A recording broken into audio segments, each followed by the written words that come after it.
안녕하세요. 서울대학교 역사학부에서 일본 근대사를 주로 연구하고 가르치고 있는 박훈이라고 합니다. 출판사에서 제안해 주셨지만 저도 흔쾌히 선택을 했습니다.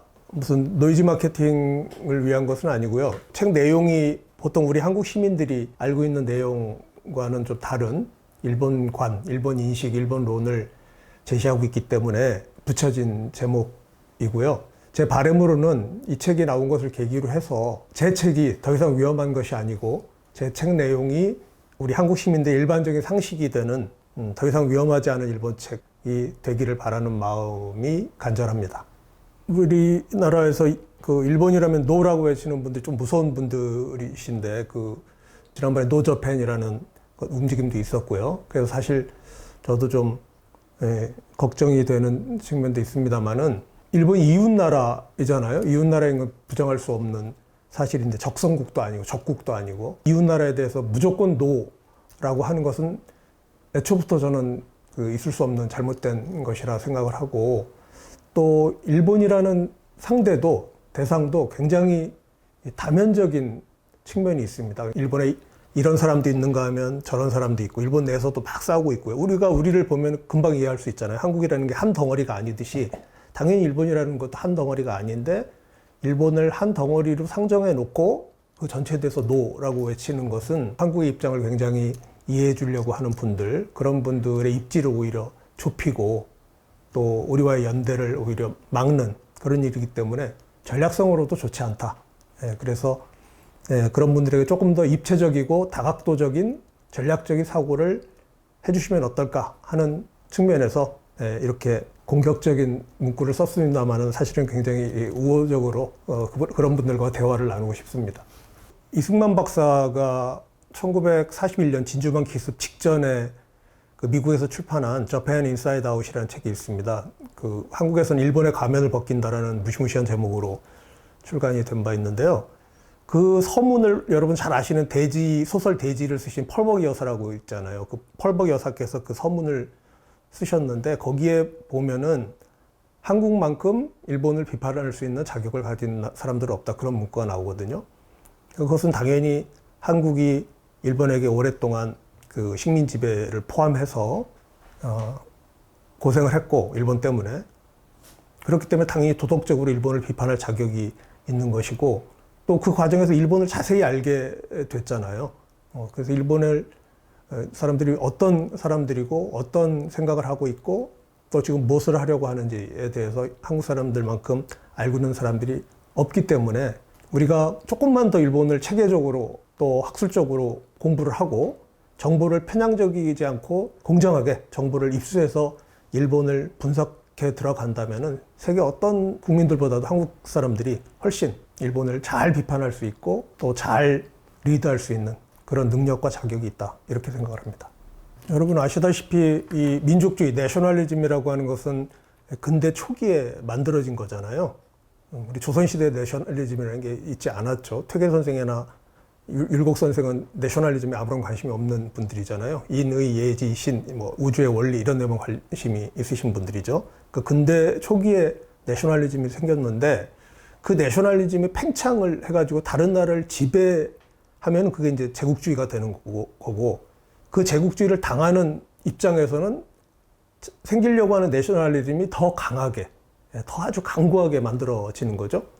그래서 전자의 경우가 바로 일본이 걸어갔던 길이고 후자가 우리가 겪었던 그런 길인데 그렇기 때문에 한국민들이 민족주의에 대해서 어떤 애틋한 마음을 갖고 그런 것은 심정적으로는 당연한 현상이라고 생각을 합니다.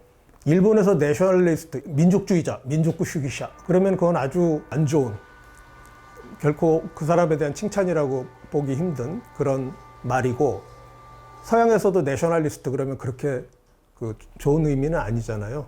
반면에 우리 한국에서는 민족주의자 그러면 김구 선생 이런 것처럼 민족주의자 그러면 굉장히 찬양하는 어떤 대상인데 지금 이제 그것이 우리가 식민지를 당했거나 아니면 식민지에서 갓 해방된 그런 신생국가일 경우에는 큰 문제가 안 됩니다만은 예를 들면 서양에서 내셔널리즘이나 내셔널리스트 그러면 그렇게 호의적인 어감이 있는 그런 단어는 아니거든요. 또 일본에서도 마찬가지로 민족주의자, 민족주의자 그러면은 그렇게 멀쩡한 사람으로 안 보는 그런 말들인데 그만큼 굉장히 그 의미가 서로 다른 건데 그것은 아까 제가 말씀드린 그런 다른 길을 걸어왔기 때문에 당연히 생기는 감정적인 심성에 해당되는 그런 현상이지만 이미 해방된 지 80년이 돼서 세계 10위권 국가를 구가하고 있는 이 마당에 한국의 민족주의가 오히려 한국의 더 이상의 발전을 방해하는, 막는 측면이 있고 또 한국이 선진국으로서 여러 가지 세계를 리드해 나가야 될 여러 아젠다를 제출하고 또 거기에 대해서 탐구하고 이래야 되는데 그런 사고 체계를, 사고의 폭을 블랙홀처럼 싹 빨아들여서 우리의 성숙한 사고 체계를 단순화시키고 하는 그런 그 지경에 지금 처해 있다. 민족주의라고 하는 옷은 뭐 제가 버려야 된다는 건 아니지만은 그 옷 자체는 지금 한국에 더 이상 점점 어울리지 않게 되어가고 있다. 오히려 한국의 발전을 방해하고 있는 측면이 생기기 시작한 지 오래됐다. 한 사회가 급격한 변화에 대응하는 양태를 우리가 분석할 때 이제 두 가지 측면에서 분석을 하잖아요. 하나는 객관적인 조건, 또 하나는 주체적인 역량, 대응. 이 두 가지를 보는데 객관적인 조건 면에서 제가 아까 파니안 문화라고 했잖아요. 그러니까 일본의 그 사무라이 문화, 봉건 문화와 한국의 양반 문화, 군현 문화라고 제가 말씀드리는데 문인 문화죠. 그것 두 개를 딱 놓고 봤을 때 근대에 어느 쪽에서 적합하냐? 그러면 전자입니다. 근대는 도시 문화이고 군사 문화이고 효율성 문화죠. 더 적합한 것은 봉건 사회거든요. 유럽의 기사 문화라든가 일본의 사무라이 문화 같은 그런 것들인데 그러니까 객관적인 조건이 그랬다 그러면은 뭐 더 이상 연구할 필요도 없는 거죠. 그렇지만 그 역사라는 건 반드시 객관적인 조건에 따라서 규정되는 것은 아니고 그 불리한 객관적인 조건을 어떻게 뚫고 나가느냐, 초월하느냐 하는 그 주체적인 역량, 대응, 그 측면도 중요한 건데 그 측면 역시 당시 일본의 메이지 유신을 주도했던 사무라이들에 비하면 한국의 플레이어들은, 조선 역사의 플레이어들은 굉장히 안이했다. 일단 국제 정세도 그랬고요. 그다음에 새로운 신문물, 신사상을 받아들이는 그런 측면에서도 너무 전통에 집착을 했고 이른바 자기 변혁이라고 하는 측면에서는 상당히 소홀했다 이렇게 생각이 들고 예를 들면 우리가 뭐 여말선초 같은 때 정도전, 권근 이런 사람들이 이성계를 중심으로 해서 혁명을 일으키고 이럴 때는 굉장히 다른 그 방식들이나 대응 양태를 볼 수가 있거든요.